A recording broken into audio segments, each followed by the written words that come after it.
ETF index mutual funds నేర్చుకుని stock మార్కెట్లో రాణించాలనుకుంటున్నారా? వెంటనే ఈ నెంబర్కి కాల్ చేయండి.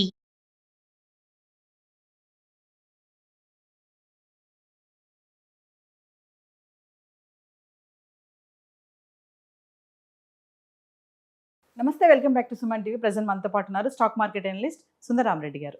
నమస్తే సార్. నమస్తే మ్యామ్. సార్, ఇండియాలో ఆర్బీఐ మరి గోల్డ్ అగ్రెసివ్గా కొంటుందని చెప్పేసి చాలా ఆర్టికల్స్ రావడం జరుగుతున్నాయి, కొంచెం వైరల్ అవుతుంది. సార్, నిజంగా ఆర్బీఐ గోల్డ్ ఎంత కొనింది అని అంటే? బేసికల్గా ఆర్బీఐ దగ్గర అంటే టోటల్ ఫారిన్ రిజర్వ్లో గోల్డ్ వాటా ఆల్మోస్ట్ 17.3% చేరిందండి. That is the biggest in last 25 years. అంటే గత 25 సంవత్సరాలు ఎప్పుడు చూసుకున్నా సరే ఇండియాలో టోటల్ ఫారిన్ రిజర్వ్లో గోల్డ్ వాటా ఇంత ఎక్కువ లేదు. ఈసారి టోటల్ రిజర్వ్లో 17.3% జరిగింది. దాంతో ఏంటంటే ఆర్బీఐ దగ్గర 25 సంవత్సరాలు ద బిగ్గెస్ట్ గోల్డ్ డిపాజిట్స్ ఉన్నవి అండ్ ఆర్బీఐ దగ్గర చాలా గోల్డ్ కొంటుంది, ఇలా టామ్ చేస్తున్నారు. రియాలిటీ ఏంటంటే గోల్డ్ ఇది 2024లో కొన్న మొత్తం గోల్డ్ కూడా జస్ట్ 73 టన్స్ అండి. 73 టన్స్ ఇది 24లో. అంటే 25లో కొన్నది జస్ట్ 4 టన్స్. ఈ సంవత్సరం ఇంతవరకు ఏం కొనలేదు. అంటే గత 3 సంవత్సరాల మొత్తం మీద ఆర్బీఐలు కొన్నది ఎంత అంటే 73 + 4 టన్స్ అంతే.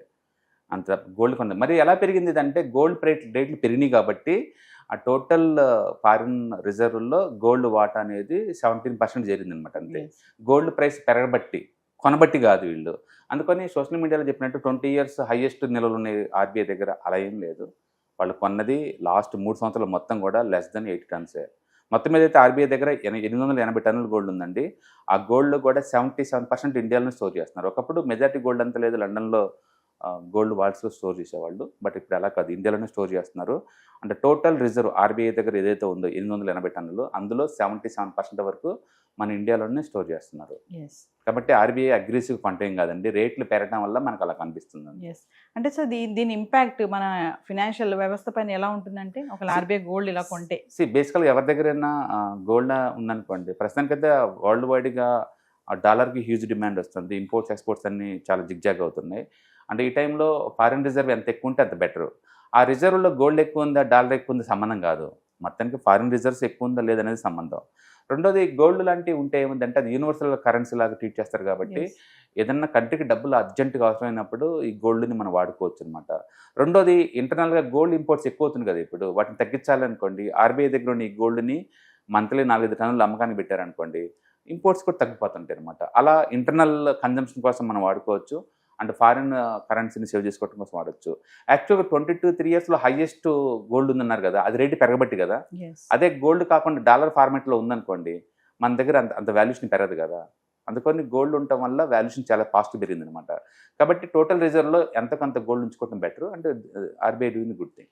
అంటే ఫ్యూచర్లో ఏమైనా పెరిగే ఛాన్సెస్ ఉన్నాయంటే? డెఫినెట్గా. బట్ ఇప్పుడు ఆర్థిక పరిస్థితి బాగాలేదు. ఈ టైంలో మళ్ళీ గోల్డ్ జనాలు కొంటేనే గోల్డ్ తగ్గించుకోమంటున్నారు. మళ్ళీ ఆర్బీఐ కొనాలంటే కష్టం కదా. అందుకని సోషల్ మీడియా ప్రొజెక్ట్ చేసినట్టు ఆర్బీఐ బీభత్సంగా ఎవ్రీ మంత్ ఏం కొంటలేదు చైనాలాగా. అంటే 3 years బ్యాక్ అయితే అగ్రెసివ్ ఉంది 24లో, కానీ బట్ లాస్ట్ 2 years నుంచి పెరిగలేదు. ఈ సంవత్సరం ఇంతకు గోల్డే కొనలేదు. అంటే కాబట్టి ఉన్న గోల్డ్ రేట్లు బాగా పెరుగుతున్నాయి, తద్వారా మనకి అప్రిషియేషన్ బాగా కనపడుతుంది. కాబట్టి మనం టోటల్ ఫారిన్ రిజర్వ్లో దీని వాటా 17.3% లా కనపడుతుంది. That is the biggest in last 25 years. Otherwise ఏం లేదు. అందుకని ప్రధానమంత్రి చెప్పారు కాబట్టి కంట్రీ వీళ్ళు కొనరు. ఈ సంవత్సరం పోస్ట్పోన్ చేసే ఛాన్స్ ఎక్కువ ఉంది. ఇంకా చెప్పాలంటే లోకల్గా కన్జంప్షన్ కోసం దీంట్లో ఎంతకంత అమ్మే ఛాన్స్ కూడా ఎక్కువ ఉంది ఈ సంవత్సరం. బ్యాంక్స్ గోల్డ్ స్టోర్ ఎందుకు చేస్తాయి అంటే సార్, ఇప్పుడు ఎవరి దగ్గరైనా సరే ఈ సంవత్సరం అన్ని ఖర్చులు బాగా మిగిలిపోయిన డబ్బు ఉందనుకోండి, దీన్ని ఎక్కడ స్టోర్ చేస్తే దీని వాల్యూ పెరిగిద్ది? ఇన్వెస్ట్మెంట్ చేస్తేనే. ఆ ఇన్వెస్ట్మెంట్ దేంట్లో చేస్తారంటే ఒకటి డాలర్లో చేస్తారు లేదా గోల్డ్లో చేస్తుంటారు. సెంట్రల్ బ్యాంక్స్ ఏంటంటే రెడీ టు ఎన్కాష్ లాగా ఉండాలి కాబట్టి వాళ్ళు ఖచ్చితంగా ఏదో డాలర్ ఆర్ గోల్డ్లో పెడతా ఉంటారు. ఈ మధ్యకాలంలో గోల్డ్ రేట్ చాలా ఫాస్ట్ పెరుగుతున్నాయి కాబట్టి మెజారిటీ వరల్డ్ సెంట్రల్ బ్యాంక్స్ అన్ని కూడా అంటే గోల్డ్ ఇన్వెస్ట్ చేయడానికి ఇష్టపడుతున్నాయి. సో ప్రజెంట్ చూసుకుంటే గోల్డ్ సిల్వర్ ప్రైసెస్ చాలా చేంజెస్ కనబడుతున్నాయి, అప్స్ అండ్ డౌన్స్ అవుతున్నాయి, లేదంటే స్థిరంగా ఉంటున్నాయి. ఎందుకు ఇలా అవుతుంది అంటే? బేసికలీ ఏ అసెట్ క్లాస్ అయినా సరే ఒక 1 year 2 years చాలా ఫాస్ట్ ర్యాపిడ్గా పెరిగింది అనుకోండి, నెక్స్ట్ 2-3 years సైడ్ వే మార్కెట్లో ఉంటుంది అండ్ అదర్వైజ్ +-10% దగ్గర షేక్అవుట్ అవుతాయి, అటు ఇటు తిరుగుతూ ఉంటాయి. ఇప్పుడు ఏంటంటే లాస్ట్ 1 year చాలా బాగా పెరిగింది. 2025 గోల్డ్ చాలా బాగా పెరిగింది. ఇప్పుడు ఆ పెరిగిన గెయిన్స్ని సస్టైన్ కోసం మార్కెట్ సైడ్ వేకి వెళ్ళిపోతుంది అనమాట. అందుకని గోల్డ్ కొలాప్స్ అయ్యే ఛాన్స్ లేదు. గోల్డ్ అయినా సిల్వర్ అయినా సరే అది యూనివర్సల్గా డిమాండ్ ఉంటుంది వాటి ఖచ్చితంగా. ఇన్వెస్ట్మెంట్ పాయింట్ ఆఫ్లో లేదా ఇండస్ట్రీ పాయింట్ ఆఫ్లో మైనింగ్ తగ్గుతుంది కాబట్టి డిమాండ్ ఖచ్చితంగా ఉంటుంది. మీరు అన్నట్టు ప్రైస్ అంటావా అది అటు ఇటు అవుతూ ఉంటుంది. ఏదైనా కానీ కన్జర్వేటివ్ ఎక్స్పెక్టేషన్స్ మనం ఒక 10% నుంచి 12% పెట్టచ్చు, కానీ లాస్ట్ ఇయర్ లాగా ఆ టైప్ Yes. రిటర్న్స్ ఖచ్చితంగా రావు ఫ్యూచర్లో కూడా. జనరల్గా ఏ ఎసెట్ క్లాస్ అయినా సరే ఆ నేచర్ ఉంటుంది. ఒకేసారి ఫాస్ట్ పెరటాలు, ఆ తర్వాత ఆగిపోవటాలు కొన్ని ఇయర్స్, మళ్ళీ తర్వాత పెరటాలు ఆగిపోవటాలు, ఆ సైక్లికల్ నేచర్ ప్రతి ఎసెట్కి ఉన్నట్టే గోల్డ్ సిల్వర్ కూడా ఉంది. But long term point of ఇది గుడ్ ఎసెట్ Yes. వేరే వాటితో పోల్చుకుంటే. అంటే ప్రజెంట్ గోల్డ్ పైన ఇన్వెస్ట్మెంట్ పెడితే మంచి రిటర్న్స్ వస్తున్నాయి అని అంటే సార్? మంచి రిటర్న్స్ అనే బదులు మీ ఫైనాన్షియల్ గోల్స్కి గోల్డ్ ఎలా యూజ్ అవుతుందో క్లారిటీ ఉండాలా, ఎంతకాలం అట్టు పెట్టుకుందాం అనుకుంటున్నారో క్లారిటీ ఉండాలా, ఎంత అప్రిషియేషన్ ఎక్స్పెక్ట్ చేస్తున్నారో క్లారిటీ ఉండాలా.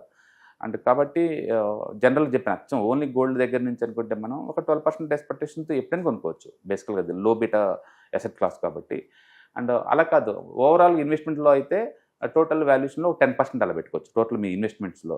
ఎస్. ఈ గొడవ అంతే డైరెక్ట్ గోల్డ్ కొనే బదులు మల్టీ అసెట్ అలొకేషన్ ఫండ్స్ కొన్నా సరే అది గోల్డ్ అందులో ఉంటుంది కాబట్టి అలా కూడా బాగుంటుంది.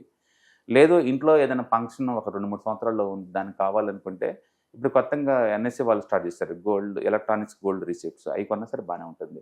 మొత్తానికైతే మీ కన్జర్వేటివ్ ఎక్స్పెక్టేషన్ ఉంటే మనం తీసుకోవచ్చు. మీకు not only gold, silver and REITs ఉన్నాయి 10-12% రావడానికి కోసం. అండ్ ఇవాళ రేపట్లో స్మాల్ బ్యాంక్స్ కూడా ఆర్బీఐ గ్యారెంటీ ఉన్న బ్యాంకుల్లో కూడా అప్ టు 8% దాకా వడ్డీ ఇస్తున్నారు గ్యారెంటీ తోటి. అండ్ సీనియర్ సిటిజన్ స్కీమ్స్ ఉన్నాయి 8% దాకా వస్తాయి. అంటే చాలా ఉన్నాయి మీకు 8-10% కైండ్ ఆఫ్ రిటర్న్స్ రావాలంటే. బట్ ఎక్కువ మంది ఏంటంటే లాస్ట్ ఇయర్ లాగా 50, 100 వస్తాయేమో అనుకుంటారు గోల్డ్ సిల్వర్ నుంచి. నెక్స్ట్ 1 or 2 years వరకు ఆ కైండ్ ఆఫ్ రిటర్న్స్ అయితే వచ్చే సినారీకి లేదండి. ఎస్. సో ఫైనల్ ఒక క్వశ్చన్ చెప్పాను. మోడీ గారు చెప్పినట్టుగా బంగారం కొనడం ఆగండి, పోస్ట్ పోన్ చేసుకోండి 1 year వరకు అన్నారు. మరి కొనుగోలు ఆగాయి అనుకోవచ్చు అంటారా? ఆగవు. ఎందుకంటే మీరు ఒకసారి గోల్డ్ షాప్కి వెళ్ళండి, ఏ గోల్డ్ షాపు ఖాళీగా ఉందో ఒకసారి చెప్పండి నాకు. బేసికల్గా ఏంటంటే గవర్నమెంట్ ఏంటంటే ట్రేడ్ డిఫిషియట్ పెరుగుతున్న ప్రతిసారి కూడా, అండ్ కరెంట్ అకౌంట్ డిఫిషియట్ అంట మన క్యాడ్ అంట, అది పెరుగుతున్న ప్రతిసారి కూడా గవర్నమెంట్ రిక్వెస్ట్ చేస్తుంది అన్నెసరీ ఇంపోర్ట్స్ తగ్గించుకోండి అని. మోడీ గారి ఉద్దేశం ఏంటంటే అన్నెసెసరీ కంట్రీకి అర్జెంటుగా అవసరం లేని వాటిని పోస్ట్ పోన్ చేయండి అని చెప్పడం తప్ప ఒక గోల్డ్ని టార్గెట్ చేశారని అనుకోవద్దు. ఓకే. అంటే అలా చాలామంది చేశారు. ఇంతకుముందు చిదంబరం కూడా చేశారు. ఆయన కూడా 2013లో చేశారు కదా, ఆపారా గోల్డ్? ఏం ఆపలేదు. అందుకని గోల్డ్ ఆగేసిన లేదు. ఇన్వెస్ట్మెంట్ కోసం జనం వాడతారు, అండ్ శుభకార్యాలకు వాడతారు, అండ్ లేడీస్ కోసం అవి వాడుతుంటారు. కాబట్టి ఇండియాలో ఫంక్షన్స్ ఆగితే ఆగుతాయి కదా, ఫంక్షన్స్ ఆగాలి, సెలబ్రేషన్స్ ఆగాలి, లక్ష్మీ పూజలు ఆగాలి, ఇన్ని ఆగితే నీవు ఆగుతాయి. కాబట్టి నిజంగా ఎవరైనా ఆపుతారంటే అది సోషల్ మీడియా టామ్ చేసిన తప్ప ఆపేసేనే లేదండి.